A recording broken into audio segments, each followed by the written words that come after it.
Darlings, hi. Welcome to episode 87. As always, Sunny Bonani, Dumalang, Goeie afternoon, bon dia. So in today's episode, I thought I would be a little vulnerable and show you actually one of my very first pieces that I created. And this one is titled Breaking My Abstract Virginity. So it's the very first abstract art piece that I ever created.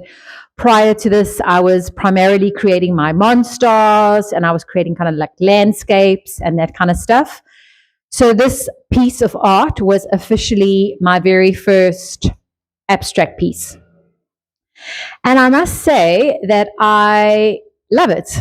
I really, really do. I love the fact that it's got so much texture to it, how it's got so much contrast, and how the colors are contrasting, but yet they just blend so beautifully together. So yeah, it's really one of my favorite pieces, and it does mean quite a bit to me.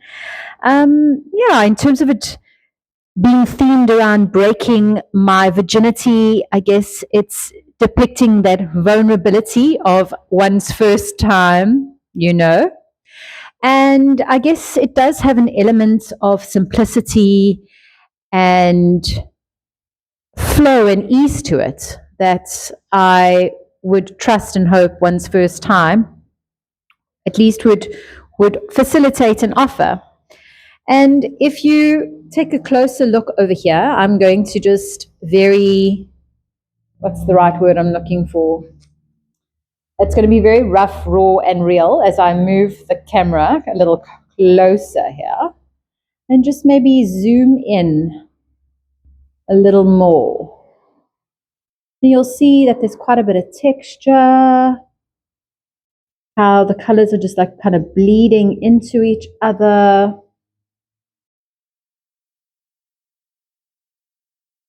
So for this particular piece, I made use of acrylic paint, and I also made use of acrylic texture paste, which is fab.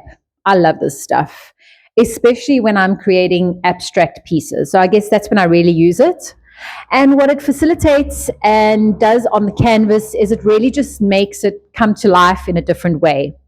So it gives you that kind of the bubbles, and it makes it thick and gloopy in some parts, so that when you come over with different shades or colors, I guess the color or the paint is adhering to different areas on the canvas because of this paste and this gloop, right?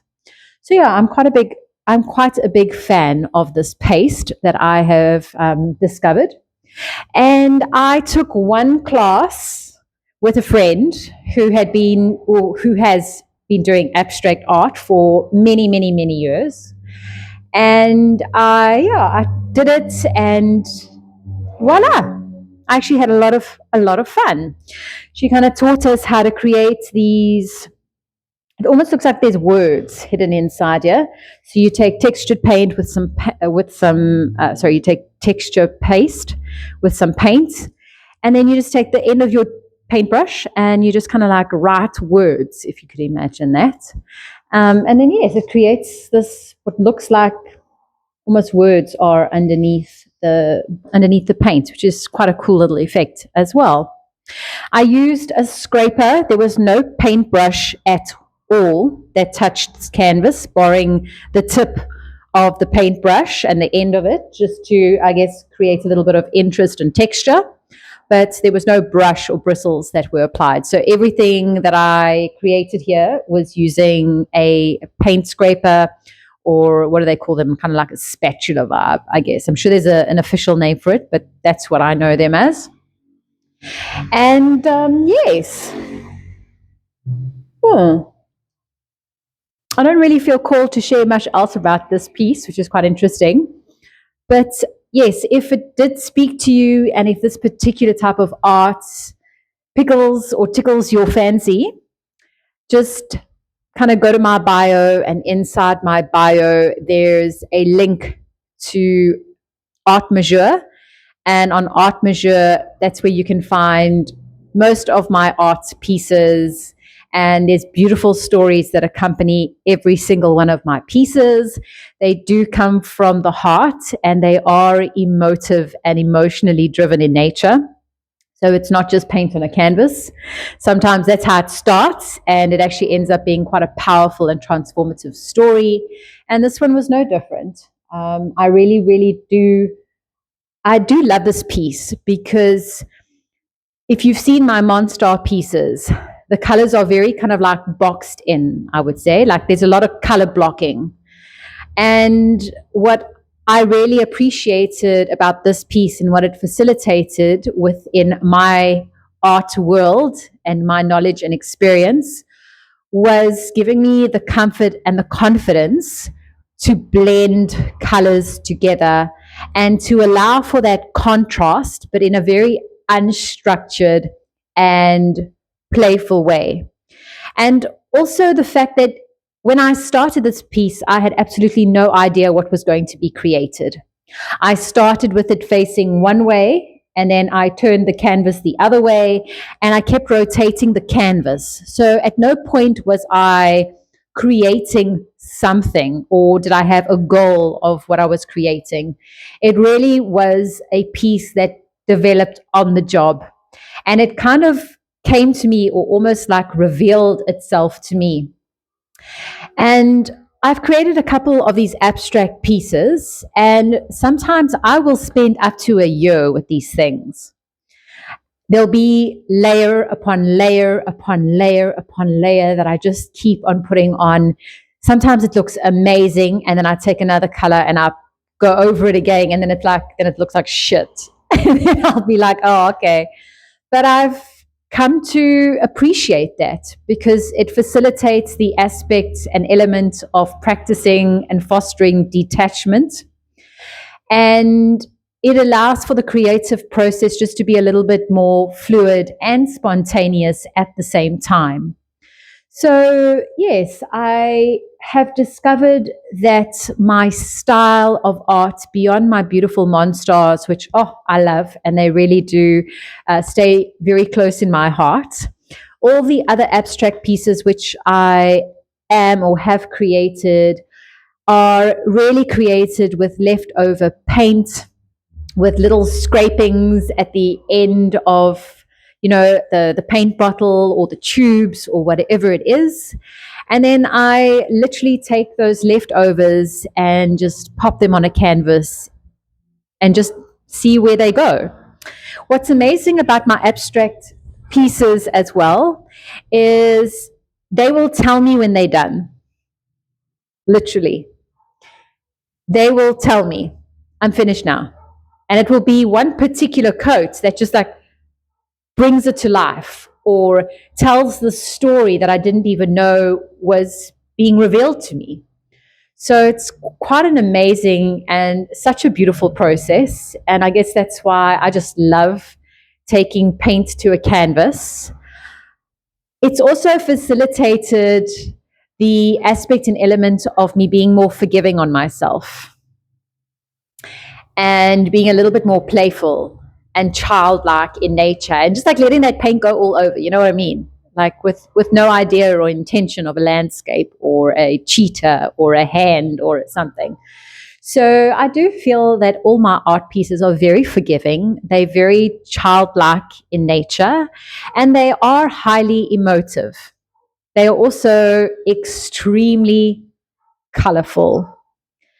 And as I say that, I am reminded of a piece of research that actually came my way yesterday around how they conducted these studies to understand the impact that colorful art has on the brain.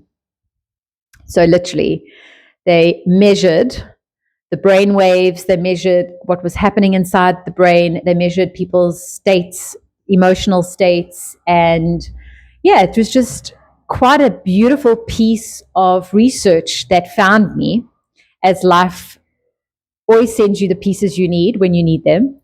And it was just a piece of research that really resonated with me because pretty much every single one of my pieces is really, really colorful. I'm just like taking a look because I got a couple of pieces going at the same time right now.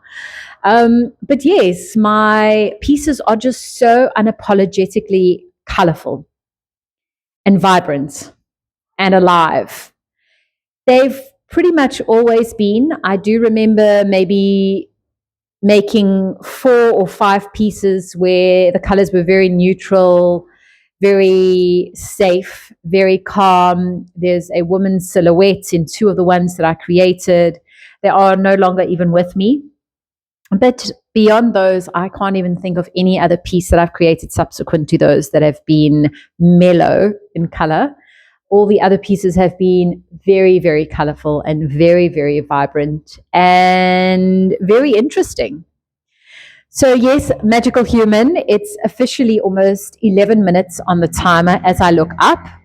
And in the spirit of fostering your own creative and making your own magnificently beautiful pieces of art, I would like to commandeer you to go out there and get a pen and paper, bring back the power of the pen and the paper, I believe, or go get yourself some coloring in pencils that maybe you can even dip the end into some water and it just accentuates the intensity of the color. Get yourself some acrylic paints. If you're really brave, get yourself some oil paints. But for me, that's like stepping into a little bit of a different domain and territory. But acrylic painting is really very forgiving. It dries very quickly. And it's just a type of paint that I really have taken to. My initial pieces, or how I guess I became, what's the right word? I guess how I got into art was through oil paints. And I'm so grateful because at that time I was like, oh, oil paints is amazing. You know, oil paints, you can blend, you can meld the colors together. There's many different aspects and elements of oil paint. But it takes a really, really long time to dry, sometimes up to a day or 2 or 3, depending on how thick the paint is. But it does take a little bit more time. And it can also go murky very quickly. If you're mixing too many shades and colors together, things can go a little bit awry. But I'm grateful that I started there because it made me appreciate acrylics so much more. And I've got a whole stash of oil paint in the corner in a box somewhere. And I know that when the time is right, oil paint will find me again. But until then, I'm enjoying the acrylic journey and the paste and using different types of things to kind of paint with, like bubble wrap or little tea towel doilies that give you patterns, or newspaper even, So yeah, Magical Human, it's now 13:22 and I'm still speaking. But a reminder to continue to sow, to flow, to grow so that you may ultimately glow. Until tomorrow's episode, stay magical, stay wondrous, stay wise, and remember to keep creating in whichever form or expression you feel most called to. As always, ciao, ciao.